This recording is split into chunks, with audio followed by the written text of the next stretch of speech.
പഹൽഗാം ഭീകരാക്രമണത്തിന് ശേഷം പാകിസ്ഥാന് ഇന്ത്യയിൽ നിന്നുള്ള നദികളുടെ ജലം നൽകേണ്ടതില്ല എന്ന് കേന്ദ്ര സർക്കാർ തീരുമാനിച്ചിരുന്നു. ഇതിൻ്റെ അടിസ്ഥാനത്തിൽ ജേലം നദിയുടെയും അതുപോലെ തന്നെ ചെനാബ് നദിയുടെയും ജലം പാകിസ്ഥാനിലേക്ക് ഒഴുകുന്നത് തടയാനുള്ള നടപടികൾ സർക്കാർ സ്വീകരിച്ചു വരികയാണ്. പക്ഷേ ചെനാബിൽ നിന്ന് ഈ നൽകുന്ന ജലത്തിൻ്റെ അളവ് ഇപ്പോൾ വളരെ കുറഞ്ഞിട്ടുണ്ട്.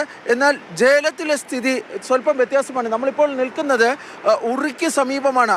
ഉറി നഗരത്തിന് സമീപത്തിൽ ജേലം ഒഴുകുന്ന പ്രദേശത്തിലൂടെയാണ് നമ്മളിപ്പോൾ നിൽക്കുന്നത്. നമുക്ക് ഈ ദൃശ്യങ്ങളിൽ തന്നെ കാണാം, വലിയ ഒഴുക്കാണ് ഈ ജലത്തിന് ഈ മേഖലയിൽ ഉള്ളത്.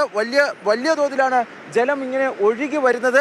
ഏതാണ്ട് അതിർത്തിക്ക് തൊട്ടടുത്തുള്ള പ്രദേശത്താണ്, അതായത് പാക് നിയന്ത്രണ കശ്മീരിന് തൊട്ടടുത്തുള്ള പ്രദേശത്ത് ജേലം നദി ഒഴുകുന്ന കാഴ്ചയാണ് നമുക്കിപ്പോൾ കാണാൻ വേണ്ടി കഴിയുന്നത്. ഇതിന് ശേഷം ഈ ഉറിയിൽ ഒരു അണക്കെട്ടുണ്ട്, അവിടെ ചെറിയ തോതിലുള്ള നിയന്ത്രണങ്ങളുള്ളൂ. പക്ഷേ ഇപ്പോഴും ഈ പാകിസ്ഥാനിലേക്ക് വലിയ തോതിൽ തന്നെ ജേലം നദിയിൽ നിന്നുള്ള ജലം പോകുന്നുണ്ട്.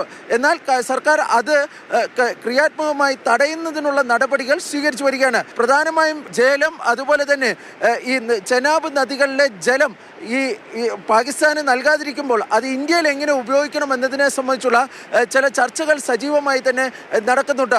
അതിലേറ്റവും പ്രധാനപ്പെട്ട ഒരു നീക്കം നരേന്ദ്രമോദി സർക്കാരിൻ്റെ ഭാഗത്ത് നിന്ന് ഇപ്പോൾ ഉണ്ടാകുന്നത്, ഇതിന് ഈ ജലം കൂടുതലായി ഇന്ത്യയിൽ ഉപയോഗിക്കുന്നതിന് 2 പദ്ധതികൾ ഇപ്പോൾ തയ്യാറാക്കി വരികയാണ്. അതിൽ ഏറ്റവും പ്രധാനപ്പെട്ട ഒരു പദ്ധതി ഈ കൂടുതൽ ജലവൈദ്യുത പദ്ധതികൾ ആരംഭിക്കുക എന്നതാണ്. ജലവൈദ്യുത പദ്ധതികൾ 5ഓളം ജലവൈദ്യുത പദ്ധതികൾ ഈ ജേലം അതുപോലെ തന്നെ ചെനാബ് നദികളുടെ ഭാഗമായി നടപ്പാക്കാൻ വേണ്ടി അല്ലെങ്കിൽ അത് ആരംഭിക്കാൻ വേണ്ടി സർക്കാർ ആലോചിക്കുന്നു എന്നാണ് പറയുന്നത്. അതായത് 4000 മെഗാവാട്ട് വൈദ്യുതി അധികമായി ഉൽപ്പാദിപ്പിക്കാനുള്ള ഒരു നടപടികളിലേക്ക് സർക്കാർ കടക്കുകയാണ്. അതിൻ്റെ ഭാഗമായുള്ള ഏറ്റവും നിർണായകമായ ഘട്ടത്തിലേക്ക് കടന്നിട്ടുണ്ട് എന്നാണ് ലഭിക്കുന്ന വിവരം.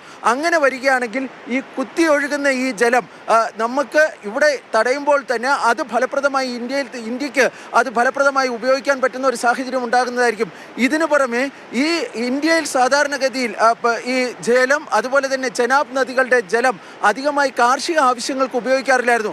അതിനൊരു മാറ്റം വരുത്തിക്കൊണ്ട് കാർഷിക ഉൽപ്പന്നങ്ങൾക്കായി കൂടുതൽ ജലം ഈ 2 നദികളിൽ നിന്നും ഉപയോഗിക്കാൻ വേണ്ടിയുള്ള ഒരു പദ്ധതികൾക്കും സർക്കാർ രൂപം നൽകുന്നുണ്ട്. ഈ ജലവൈദ്യുത പദ്ധതികൾ ഏതാണ്ട് 5 വർഷത്തിനുള്ളിൽ കമ്മീഷൻ ചെയ്യുമെന്നാണ് പറയുന്നത്. അതുപോലെ തന്നെ കാർഷിക ആവശ്യങ്ങൾക്കുള്ള ജലം കൂടുതലായി ഉപയോഗിക്കുന്നതിനുള്ള പദ്ധതിക്കും വൈകാതെ തന്നെ സർക്കാർ രൂപം നൽകുമെന്നാണ് ലഭിക്കുന്ന വിവരം. ഈ ജലം നിലവിൽ പൂർണ്ണമായും തടയാൻ വേണ്ടി കഴിയാത്തത് അതിന് ഇന്ത്യയിൽ ഈ ഉപയോഗം ഇല്ലാത്തതിനാലാണ് അങ്ങനെ തടയാത്തതെന്നാണ് പറയപ്പെടുന്നത്. ഏതായാലും വളരെ വൈകാതെ തന്നെ സർക്കാരിൻ്റെ ഭാഗത്ത് നിന്ന് ഇതുമായി ബന്ധപ്പെട്ട് സുപ്രധാനമായ നടപടികൾ ഉണ്ടാകുമെന്നാണ് കരുതുന്നത്. ഉറിയിൽ നിന്നും ക്യാമറാമാൻ ജഗദീഷ് വിഷ്ണുവിനൊപ്പം ബി ബാലഗോപാൽ, മാതൃഭൂമി ന്യൂസ്.